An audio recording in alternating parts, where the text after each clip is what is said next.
నమస్తే ఫ్రెండ్స్, ఈరోజు మన రెసిపీ ఏంటంటే మామూలు రైస్తో గుమగుమలాడే ఎగ్గు బిర్యానీ చేసుకుందాం.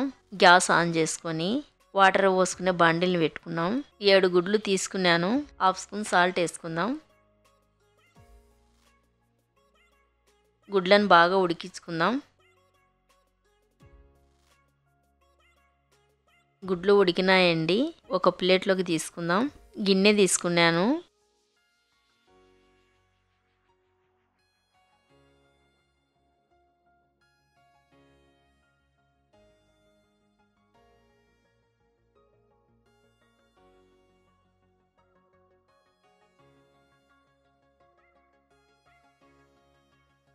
రెండు గ్లాసులు రైస్ వేసుకున్నాను. 2 గ్లాసులు రైసు హాఫ్ కిలో ఉంటాయండి ఇవి. వాటర్ పోసుకొని రైస్ను బాగా 2 సార్లు కడుగుదాం.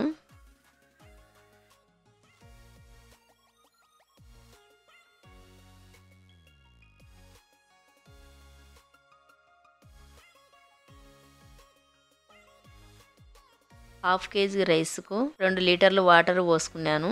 రైస్లో 10 మిరియాలు వేసుకుందాం. కొంచెం దాల్చిన చెక్క వేసుకుందాం. 5 లవంగాలు వేసుకుందాం. ఒక స్టార్ను కట్ చేసుకొని వేసుకున్నాను. జాజికాయ కట్ చేసుకొని కొంచెం వేసుకున్నాను. 3 యాలక బుడ్డలు, కొంచెం మరాఠీ పువ్వు వేసుకుందాం. 1 మరాఠీ మొగ్గ వేసుకుందాం. 2 బిర్యానీ ఆకులు వేసుకుందాం. కొంచెం సాజీర వేసుకుందాం. కట్ చేసుకునే పచ్చిమిరకాయలు వేసుకుందాం. 1 స్పూన్ నెయ్యి ఎందుకు వేసుకుంటున్నానంటే రైస్ పొడి పొడిగా రానికి నెయ్యి వేసుకున్నాను. 1 స్పూన్ సాల్ట్ వేసుకున్నాం. రైస్ను అంతా బాగా కలుపుదాం. సాల్ట్ సరిపోయిందో లేదో రైస్లో చూసుకుందాం. సాల్ట్ సరిపోలేదండి, నేను ఇంకొక స్పూన్ వేసుకున్నాను. రైస్ను ఒక అర్ధగంట పక్కన పెట్టుకున్నామండి. గ్యాస్ ఆన్ చేసుకొని నానబెట్టుకున్న రైస్ ఉంది కదండి, అది స్టవ్ మీద పెట్టుకున్నాం. అన్నం ఉడుకుతుందండి. అన్నం అనేది 70% మాత్రమే ఉడికించుకోవాలా. అంతకు మించి ఎక్కువ ఉడుకుతే గినుక అన్నం మెత్తగా అయిపోతుంది.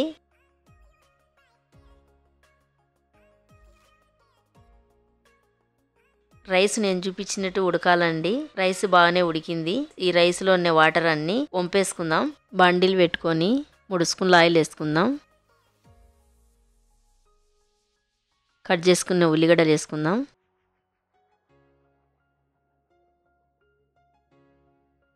బాగా ఫ్రై చేసుకుందాం గోల్డ్ కలర్ వచ్చేంత వరకు.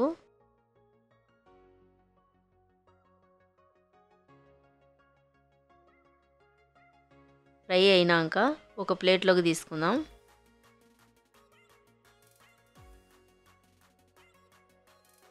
కొంచెం పసుపు వేసుకుందాం. కొంచెం గరం మసాలా, హాఫ్ స్పూన్ కారము, హాఫ్ స్పూన్ సాల్టు,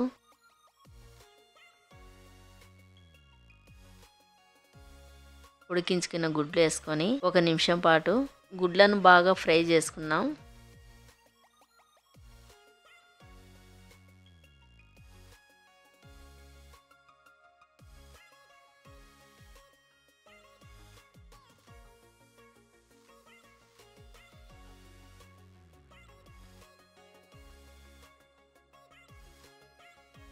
ఫ్రై అయినాక ఒక ప్లేట్లోకి తీసుకుందాం గుడ్లను.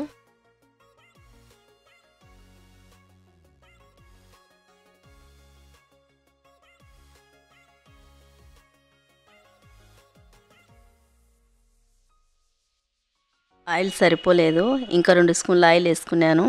బిర్యానీలు వేసుకునే మసాలాలు కూడా వేసుకున్నాను.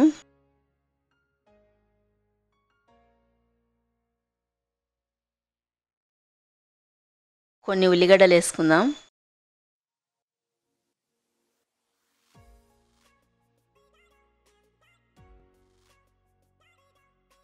సన్నగా కట్ చేసుకునే టమోటాలు వేసుకుందాం.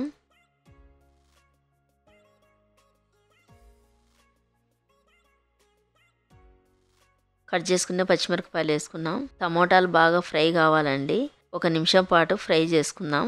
1 నిమిషం తర్వాత 1 స్పూన్ అల్లం పేస్ట్ వేసుకొని అంతా బాగా కలుపుదాం.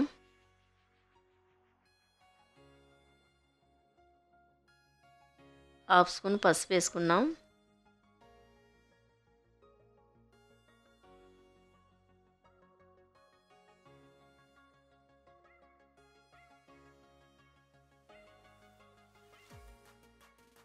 ఒక స్పూన్ ధనియాల పొడి వేసుకుందాం. 1.5 స్పూన్ కారం వేసుకుందాం. 1 స్పూన్ బిర్యానీ మసాలా,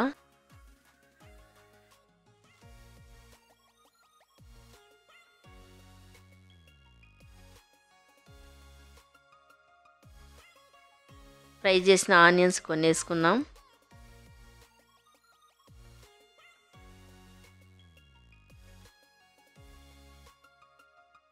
కొంచెం పుదీనా వేసుకుందాం. సన్నగా కట్ చేసుకునే కొత్తిమీర వేసుకుందాం.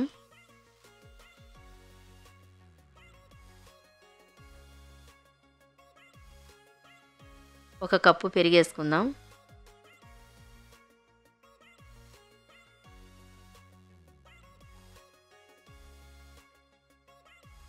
ఒక స్పూన్ సాల్ట్ వేసుకుందాం. అంతా పెరుగు అంతా కలిసేటట్టుగా బాగా కలుపుదాం. ఫ్రై చేసుకుని ఎగ్స్ వేసుకున్నాం.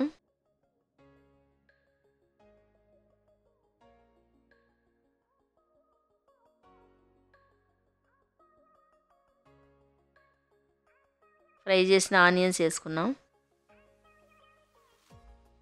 కొంచెం కొత్తిమీర, కొంచెం పుదీనా వేసుకుందాం. కొంచెం ఉడికించుకున్న రైస్ వేసుకున్నాం.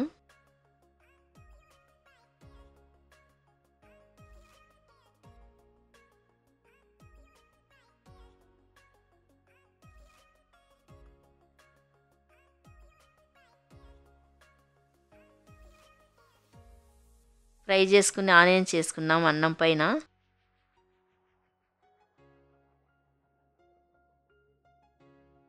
కొంచెం కొత్తిమీర, కొంచెం పుదీనా వేసుకుందాం. 2 స్పూన్ల నెయ్యి తీసుకొని, నెయ్యి వేడి చేసుకొని కొంచెం ఫుడ్ కలర్ వేసుకొని అన్నం పైన వేసుకున్నాను. అన్నం అంతా అయిపోయేంత వరకు ఇలాగనే ఆనియన్స్, పుదీనా, కొత్తిమీర, ఫుడ్ కలర్ వేసుకుందాం. అన్నం అంతా వేసుకోవడం అయిపోయింది. కొంచెం కట్ చేసుకునే కొత్తిమీర వేసుకున్నాను.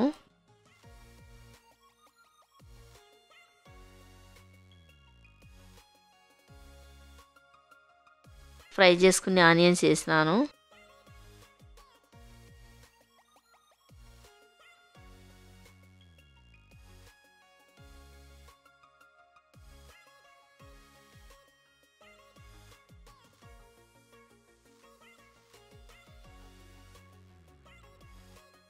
కొంచెం గరం మసాలా తీసుకొని అన్నం మీద వేసుకున్నాం. గరం మసాలా వేసుకుంటే చాలా టేస్ట్ వచ్చాదండి. ఫుడ్ కలర్ వేసుకుందాం. ఫుడ్ కలర్ వేసుకుంటే అన్నం బాగా కలర్ఫుల్గా ఉంటుంది.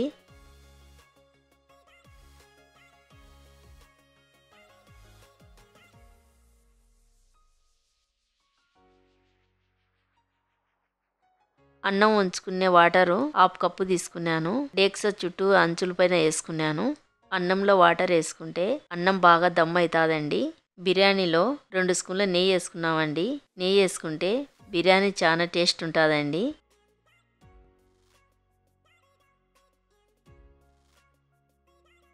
బిర్యానీని 10 నిమిషాలు దమ్ చేసుకుందాం.